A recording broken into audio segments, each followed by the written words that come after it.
Om Shri Sai Ram, Shri Sai Satcharitra, chapters 18 and 19. How Hemadpant was accepted and blessed. Stories of Mr. Sathe and Mrs. Deshmukh, encouraging good thoughts to fruition, variety in Upadesh teachings, reading slander and remuneration for labor. In the last two chapters, Hemadpant described how a rich gentleman aspiring for quick Brahmagnana was treated by Baba, and now in these two chapters he describes how Hemadpant himself was accepted and blessed by Baba, how Baba encouraged good thoughts and fructified them, and gives his teachings regarding self-improvement, slander and remuneration for labor. Preliminary. It is a well-known fact that the Sadguru looks first to the qualifications of his disciples and then gives them suitable instructions without unsettling their minds in the least and leads them onwards, the goal of self-realization. In this respect, some say that what the Sadguru teaches or instructs should not be divulged to others. They think that their instructions become useless if they are published. This view is not correct. The Sadguru is like a monsoon cloud. He pours down profusely, that is, scatters widely his nectar-like teachings. These we should enjoy and assimilate to our heart's content and then serve others with them without any reserve. This rule should apply not only to what he teaches in our waking state, but to the visions he gives us in our dreams. To quote an instance, Buddha Kaushik Rishi composed his celebrated Rama Raksha Stotra, which he had seen in his dream. Like a loving mother forcing bitter but wholesome medicines down the throats of her children for the sake of their health, Sai Baba imparted spiritual instructions to his devotees. His method was not veiled or secret but quite open. The devotees who followed his instructions got their object. Sadgurus like Sai Baba open our intellect and show us the divine beauties of the self and fulfill our tender longings of devotion. When this is done, our desire for sense objects vanishes. Twin fruits of Viveka, discrimination, and Vairagya, dispassion or non-attachment, come to our hands and knowledge sprouts up even in the sleep. All this we get when we come in contact with saints, Sadguru, serve them and secure their love.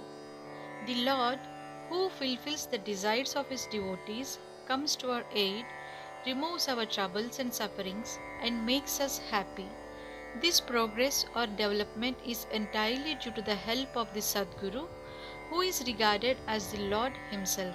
Therefore, we should always be after the Sadguru, hear his stories, fall at his feet and serve him. Now, we come to our main story. Mr. Sathe. There was a gentleman named Mr. Sathe who had attained some publicity many years ago during Crawford regime, which was put down by Lord Ray, the then governor of Bombay. He suffered severe losses in trade. Other adverse circumstances gave him much trouble and made him sad and dejected.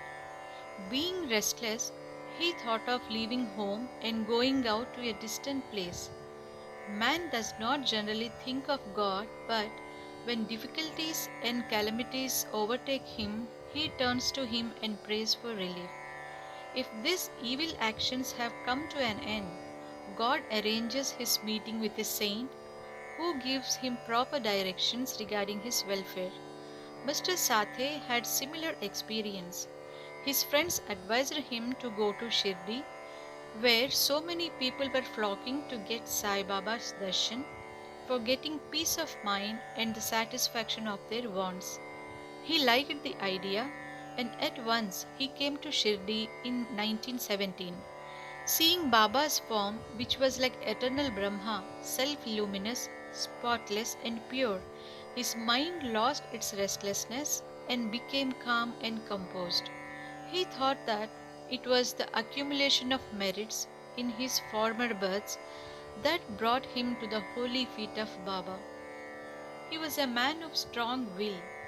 He at once started to make a Parayana study of Guru Charitra. When the reading was finished in the Saptaha 7 days, Baba gave him a vision that night. It was to this effect. Baba with Guru Charitra in his hand was explaining its contents to Mr. Sathe, who was sitting in front and silently carefully. When he woke up, he remembered the dream and felt very happy. He thought that it was extremely kind of Baba, who awakens souls like his that are snoring in ignorance and makes them taste the nectar of Guru Charitra. Next day, he informed Kaka Sahib Dikshit of this vision and requested him to consult Sai Baba regarding its meaning or significance, whether one Saptaha week's reading was sufficient or whether he should begin again. Kaka Sahib Dikshit, when got a suitable opportunity, asked Baba, Deva, what did you suggest to Mr. Sathe by this vision? Whether he should stop or continue the Saptaha?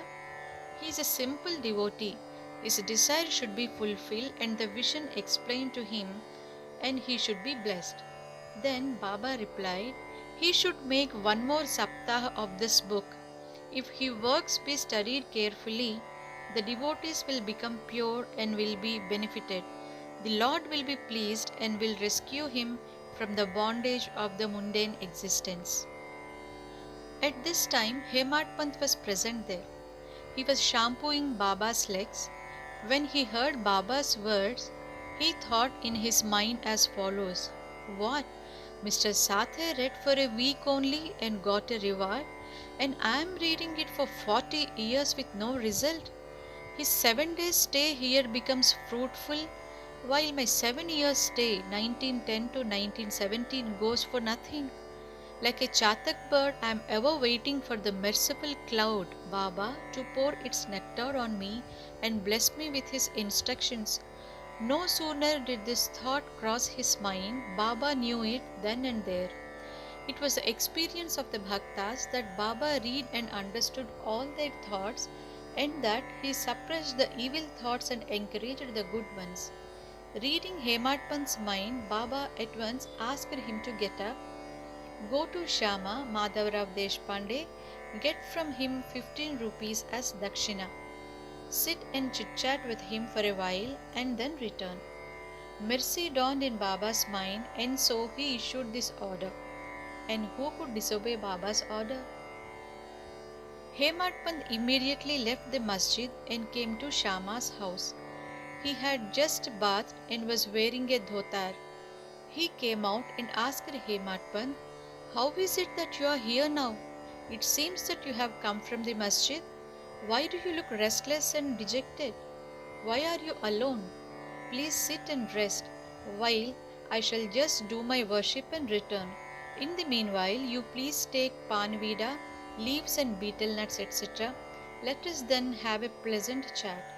After saying this, he went inside, and Hemat Pant sat alone in the front veranda. He saw in the window a well-known Marathi book named Nath Bhagavat.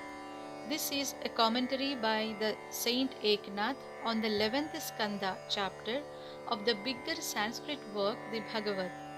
At the suggestion or recommendation of Sai Baba, Messrs. Bapu Sahib Jog and Kaka Sahib Dikshit read daily in Shirdi Bhagavad Gita with its Marathi commentary named Bhavartha Deepika or Jnaneshwari, a dialogue between Krishna and his friend devotee Arjuna, and Nath Bhagavat, a dialogue between Krishna and his servant devotee Uddhava, and also Eknath's other big work, that is Bhavartha Ramayana. When devotees came to Baba and asked him certain questions, he sometimes answered them in part and asked them to go and listen to the readings of the above mentioned works, which are the main treatise of Bhagavad Dharma. When the devotees went and listened, They got full and satisfactory replies to their questions. Hemadpant also used to read daily some portions of the book Nath Bhagavat. That day he did not complete the daily portion of his reading but had left it unfinished in order to accompany certain devotees who were going to masjid. When he took up the book from Shama's window and casually opened it, he found to his surprise that the unfinished portion turned up. He thought that Baba sent him very kindly to Shama's house for enabling him to complete his daily reading. So he went through the unfinished portion and completed it.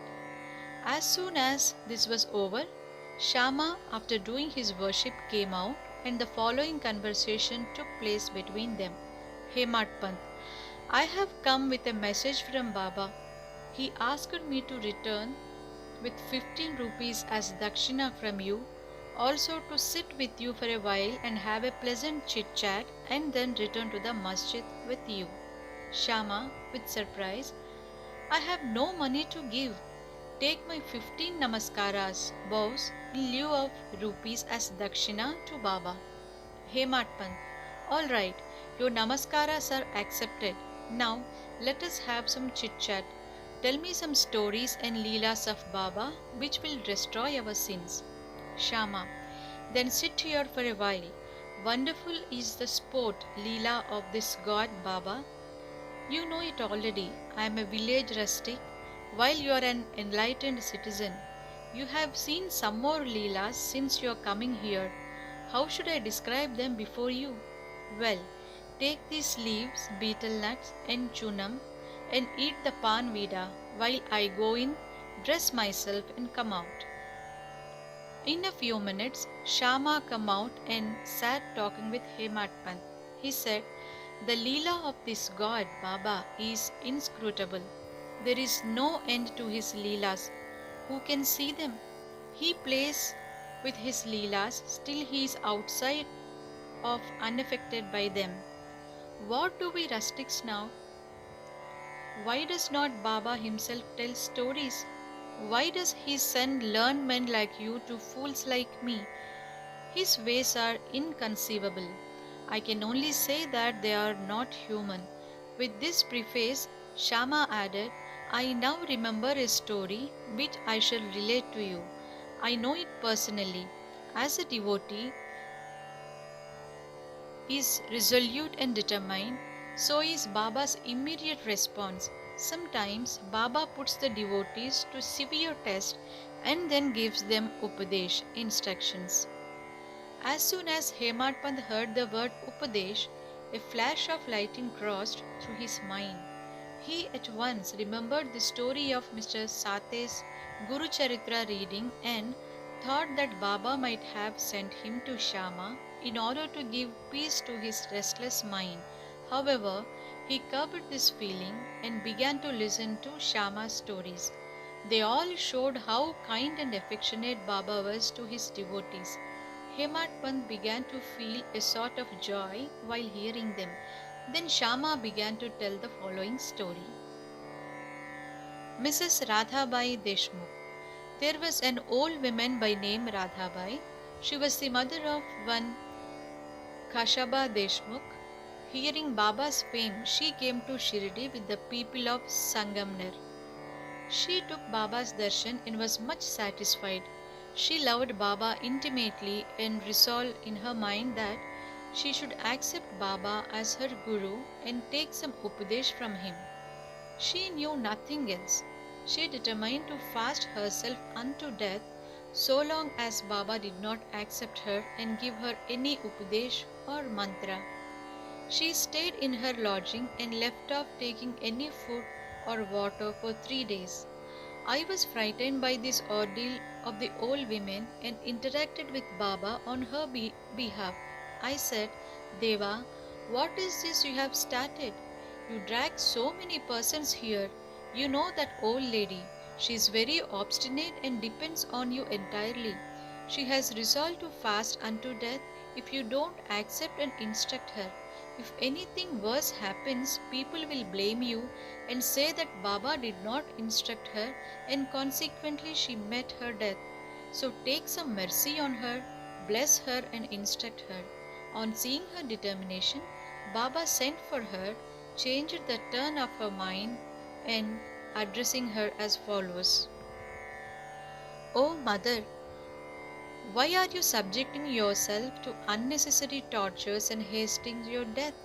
You are really my mother and I am your child. Take pity on me and hear me through. I tell you my own story, which, if you listen carefully, will do you good. I had a guru. He was a great saint and most merciful. I served him long, very long, still he would not blow any mantra into my ears. I had a keen desire never to leave him but to stay with and serve him, and at all costs receive some instructions from him. But he had his own way. He first got my head shaved and asked me to pice a dakshina. I have the same at once. If you say that as my guru was perfect, why should he ask for money and how should he be called desireless? I replied plainly that he never cared for coins. What had he to do with them? His two pies were firm faith and patience or perseverance. I gave these two pies or things to him and he was pleased. I resorted to my guru for 12 years. He brought me up. There was no dearth for food and clothing. He was full of love. He was love incarnate. How can I describe it? He loved me most. Rare is a guru like him. When I looked at him, he seemed as if he was in deep meditation, and then we both were filled with bliss. Night and day I gazed at him with no thought of hunger and thirst. Without him, I felt restless. I had no other object to meditate, nor any other thing than my guru to attend. He was my sole refuge. My mind was always fixed on him. This is one pice dakshina, saburi, patience and perseverance is the other pice. I waited patiently and very long on my guru and served him. This saburi will ferry you across the sea of this mundane existence. Saburi is manliness in man. It removes all sins and afflictions, gets rid of calamities in various ways, and casts aside all fear and ultimately gives you success. Saburi is the mine of virtues, concert of good thought. Nishtha, faith, and Saburi, patience, are like twin sisters, loving each other very intimately. My Guru never expected any other thing from me. He never neglected me but protected me at all times. I lived with him and was sometimes away from him. Still, I never felt the want or absence of his love. He always protected me by his glance, just as the tortoise feeds her young ones, whether they are near her or away from her, on the other side of the river bank, by her loving looks. O mother, my guru never taught me any mantra, then how shall I blow any mantra in your ears? Just remember that Guru's tortoise like loving glance gives us happiness. Do not try to get mantra or upadesh from anybody.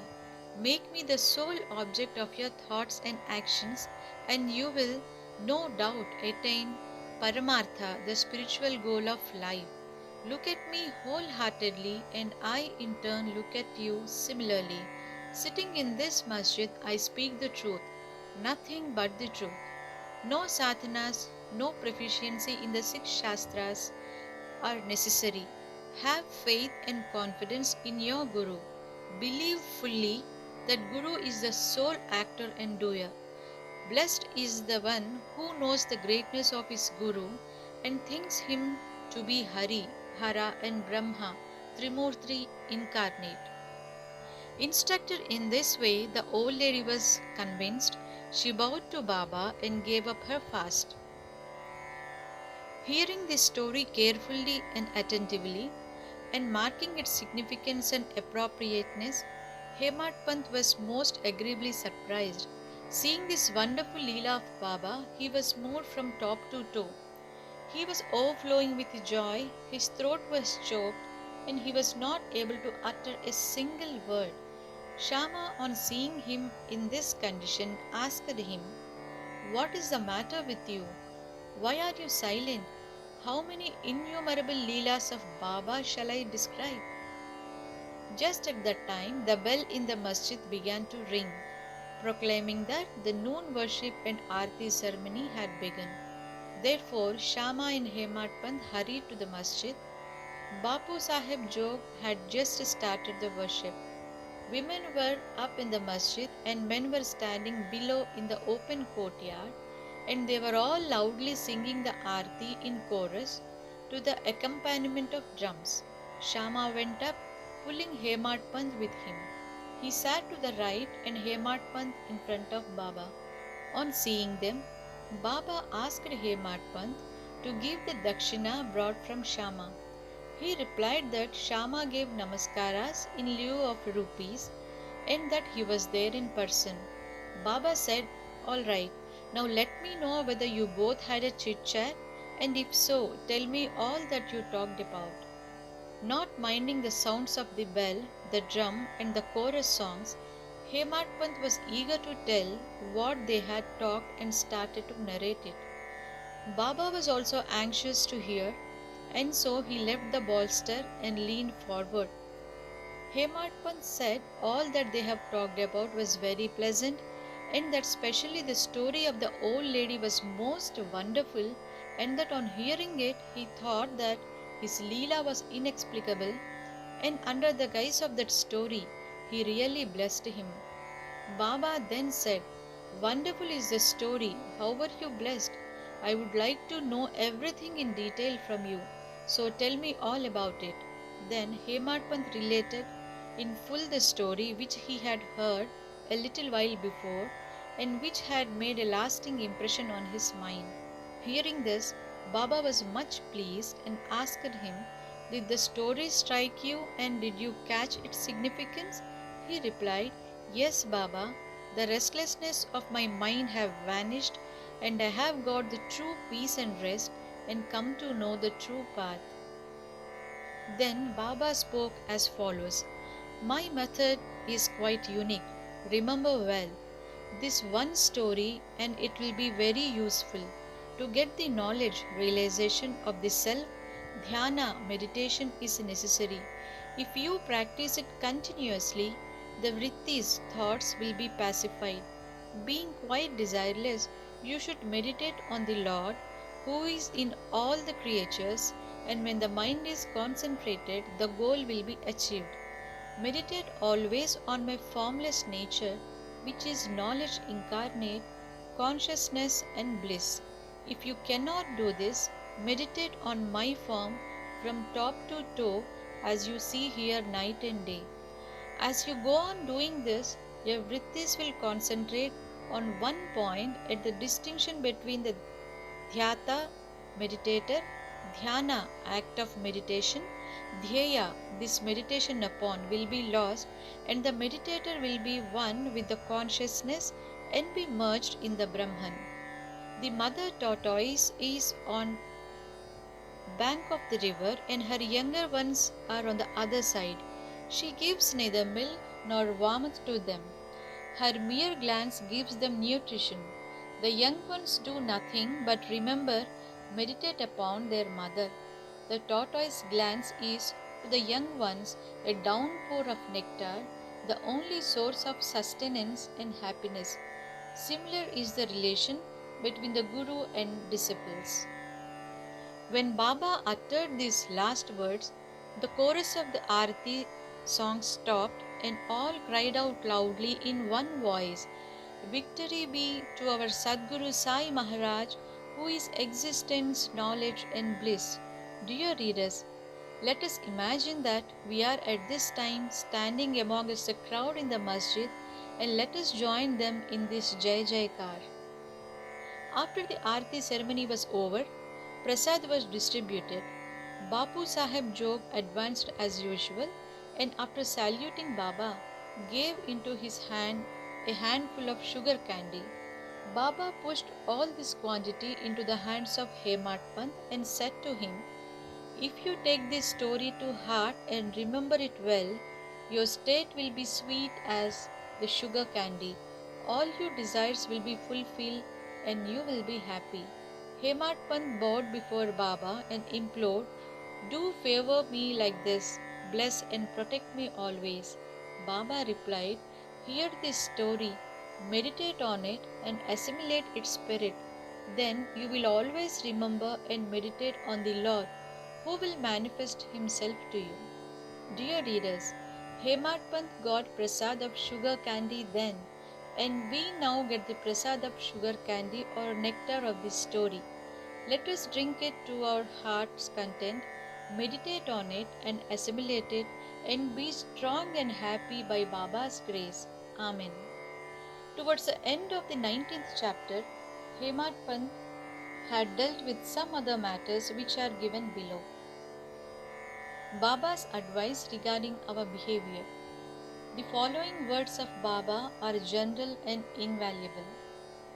If they are kept in mind and acted upon, they will always do you good. Unless there is some relationship or connection, nobody goes anywhere. If any men or creatures come to you, do not discourteously drive them away, but receive them well and treat them with due respect. Sri Hari, God will be certainly pleased if you give water to the thirsty, bread to the hungry, clothes to the naked, and your veranda to strangers for sitting and resting. If anybody wants any money from you and you are not inclined to give, do not give, but do not bark at him like a dog. Let anybody speak hundreds of things against you. Do not resent by giving any bitter reply. If you always tolerate such things, you will certainly be happy. Let the world go topsy-turvy. You remain where you are. Standing or staying in your own place, look on calmly at the show of all things passing before you. Demolish the wall of difference that separates you from me, and then the road for our meeting will be clear and open. The sense of differentiation as I and thou is the barrier that keeps away the disciple from his master, and unless that is destroyed, the state of union or atonement is not possible. Allah Malik, God is the sole proprietor. Nobody else is our protector. His method of work is extraordinary, invaluable, and inscrutable. His will be done, and he will show us the way and satisfy our heart's desires. It is on account of Renobat that we have come together. Let us love and serve each other and be happy. He who attained the supreme goal of life is immortal and happy. All others merely exist, that is, live so long as they breathe. Encouraging good thoughts of fruition. It is interesting to note how Sai Baba encouraged good thoughts. You have to surrender yourself completely to him with love and devotion, and there you will see how he helps you, off and on in so many things. Some saints has said that when you get a good thought immediately after awakening from sleep, and if you develop the same afterwards during the day, your intellect will be unfolded and your mind will attain calmness. Hemat Pant wanted to try this. On one Wednesday night, before going to bed, he thought, tomorrow is Thursday, an auspicious day, and the place that is Shirdi is so holy. So let me pass the whole day in remembering and chanting the Sri Ramanama, and then he slept. Next morning, when he got up, he remembered without any effort that the name of Ramanama and was much pleased. He then, after finishing his morning duties, went to see Baba with flowers. When he left Dikshit's Vada and was just passing Bhuti's Vada, present Samadhi Mandir, he heard a beautiful song that was being sung nicely by one Aurangabadkar in the masjid before Baba. The song was Guru Kripanjan Payo Mere Bhai, etc. by Eknath, in which he says that he got collyrium in the form of Guru's grace, which opened his vision and made him see Rama in and out, in sleep, dream, and waking state and everywhere. There were so many songs, and why was this song particularly chosen by Aurangabadkar, a devotee of Baba? Is this not a curious coincidence arranged by Baba to feed the determination of Hematpant to sing unceasingly Ramanama during the day? All saints agree on and lay stress upon the efficacy of uttering Rama's name in fulfilling the ambitions of the bhaktas and in protecting and saving them from all the calamities. Variety in Upadesh, slanderer condemned. Sai Baba required no special place nor any special time for giving instructions. Whenever any occasion demanded, he gave them freely. Once it so happened that a bhakta of Baba reviled another behind his back before other people. On leaving aside merits, he dwelt on the faults of his brother and spoke so sarcastically that the hearers were disgusted. Generally, we see that people have a tendency to scandalize others unnecessarily, and this brings on hatred and ill will. Saints see scandal in another light. They say that there are various ways of cleansing or removing dirt, that is, by means of earth, water, and soap, etc. But a scandal monger has got a way of his own. He removes the dirt, faults of others by his tongue, so in a way of oblige the person whom he reviles, and for this he is to be thanked. Sai Baba had his own method of correcting the scandal monger. He knew by his omniscience what the slanderer had done, and when he met him at noon near the Lendi, Baba pointed out to him a pig that was eating filth near the fence and said to him, "Behold how, with that relish, it is grogging dung. Your conduct is similar. You go on reviling your own brethren to your heart's content. After performing many deeds of merit, you are born a man. And if you act like this, will Shirdi help you in any way?" Needless to say that Bhakta took the lesson to his heart and went away.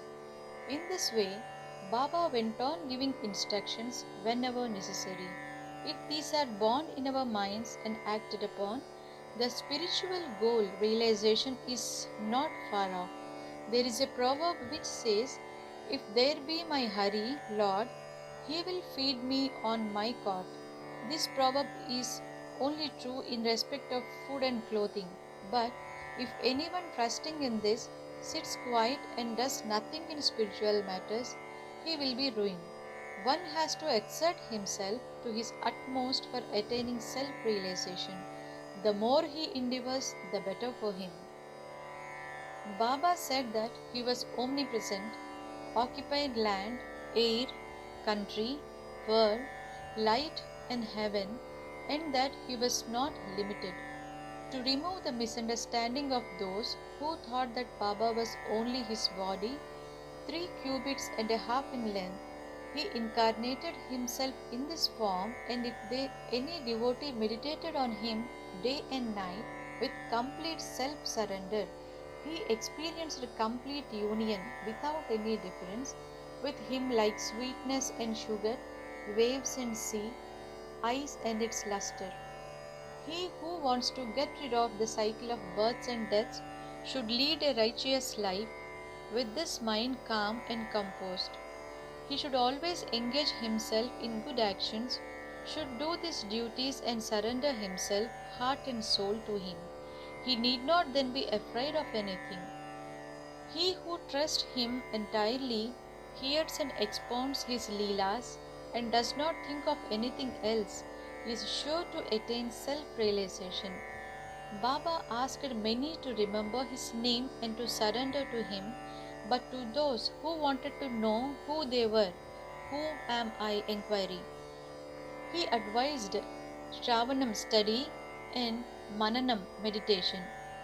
To some, he advised remembering God's name, to others, hearing his Leelas, to some, worship of his feet, to others, reading and studying Adhyatma Ramayan, Jnaneshwari, and other sacred scriptures.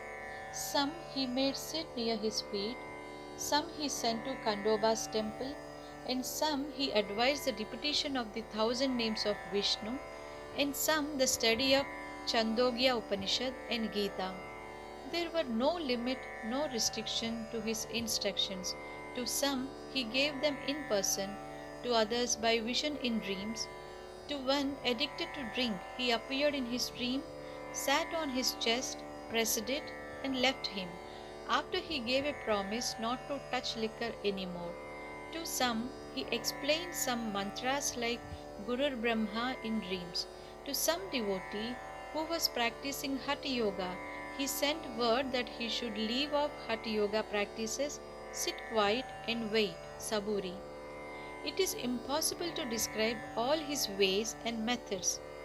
In ordinary worldly dealings, he set examples by his actions, one of which is given below. Remuneration for labor.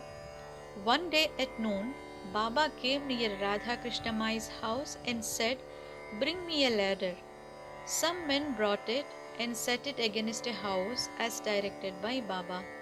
He climbed upon on the roof of Vaman Gonkar's house, passed the roof of Radha Krishna Mai's house, and then got down from the other corner. What object Baba had, none could not know. Radha Krishna Mai was at that time shivering with malaria. It may be to drive off that fever that he may have gone there.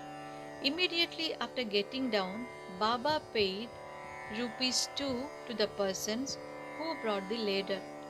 Somebody asked Baba why he paid so much for this. He replied that nobody should take the labor of others in vain. The worker should be paid his dues promptly and liberally. Bow to Sri Sai, peace be to all.